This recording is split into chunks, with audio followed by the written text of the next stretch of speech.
পৃথিবীর সবচেয়ে শক্তিশালী টেকনোলজি হচ্ছে সাউন্ড টেকনোলজি। এইটার প্রমাণ কোরআন, এটা বিজ্ঞান এখন পর্যন্ত আবিষ্কার করতে পারেনি। কেননা আল্লাহ সুবহানাহু ওয়া তাআলা কোরআন মাজিদে বলেছেন যে আমি সকল সৃষ্টি তৈরি করেছি কুন ফায়াকুন, আওয়াজ দিয়ে, আওয়াজ। আর আল্লাহ সুবহানাহু ওয়া তাআলা পৃথিবী ধ্বংস করবেন সিঙ্গার ফুৎকার, আওয়াজ দিয়ে। তথায় প্রত্যেকটা জীব জন্তু জানোয়ার আওয়াজ বুঝে,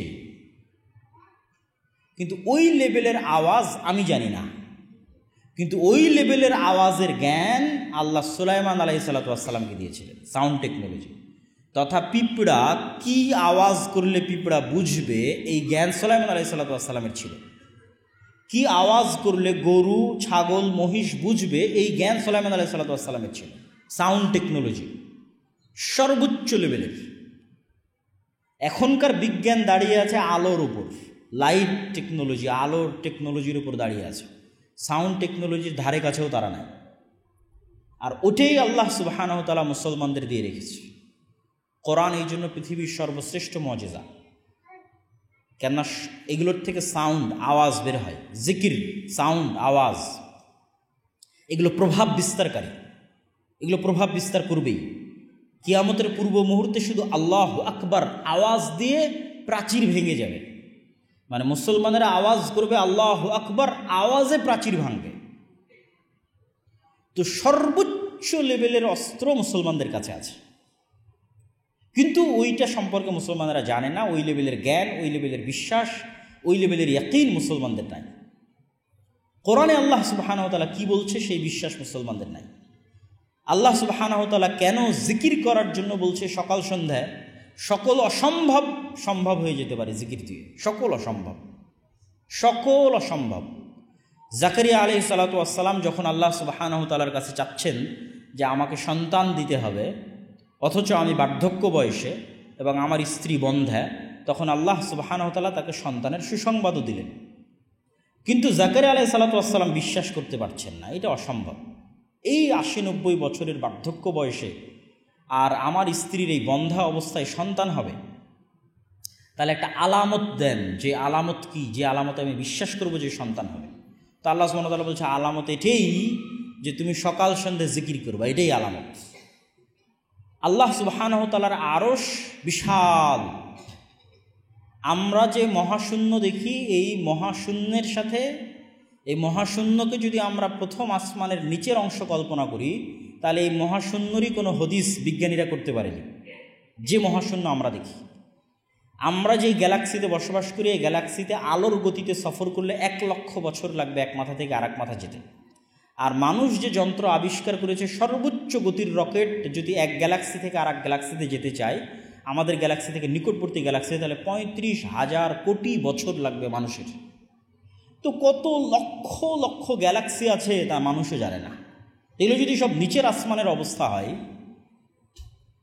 তো রাসূলুল্লাহ সাল্লাল্লাহু আলাইহি ওয়াসাল্লাম বলছেন এক আসমান থেকে আরেক আসমানের দূরত্ব 500 বছর।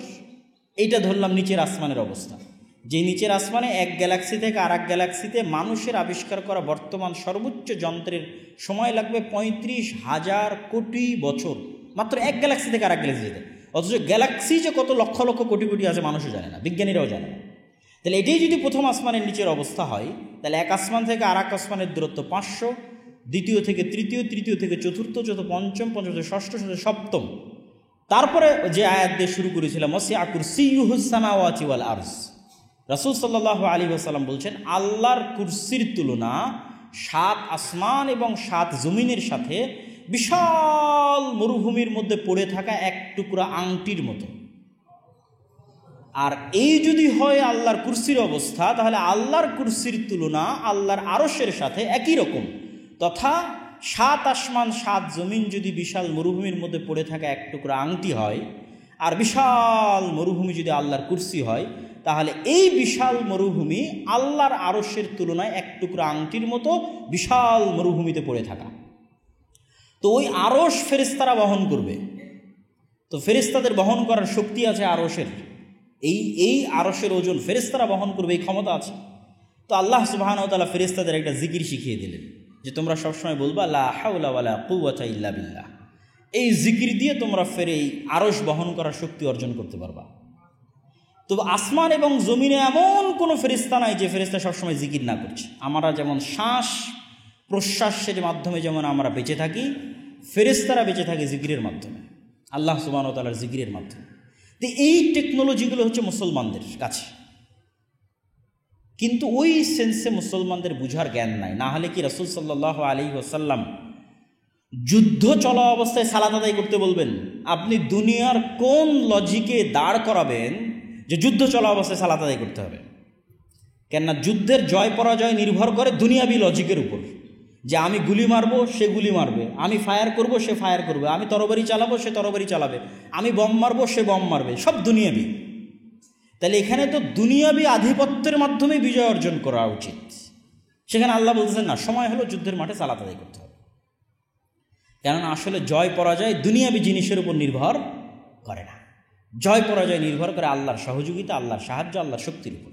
তা আল্লাহর সাহায্য, আল্লাহর শক্তি, আল্লাহর সাথে কথোপকথন, আল্লাহর সাথে যোগাযোগের পৃথিবীর সবচেয়ে উত্তম এবং সর্বশ্রেষ্ঠ এবং একমাত্র মাধ্যম হচ্ছে সালাত। ওইটা কন্টিনিউ রাখতে হবে।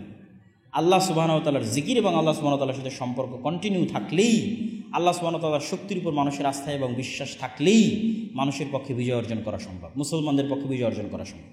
এবং গায়েবের উপর সর্বোচ্চ লেভেলের ইয়াকিন আছে এরকম 100টা, 500টা, 1000টা মানুষের পক্ষে সারা পৃথিবী বিজয় করা সম্ভব, সমগ্র পৃথিবী বিজয় করা সম্ভব। শুধু বাংলাদেশের ক্ষমতা নয়, সমগ্র পৃথিবীর ক্ষমতা অর্জন করা সম্ভব। এবং ওই লেভেলের মানুষ তৈরি হবে এবং ওইভাবেই তারা বিজয় অর্জন করবে। সেটা কখন কিভাবে হবে সেটা আল্লাহ সুবহানাহু ওয়া তাআলা ভালো জানেন। কিন্তু এইটা ছাড়া দুনিয়াবি মাধ্যমে কম্প্রোমাইজ করে বিজয় অর্জনের আসলে কোনো রাস্তা নাই।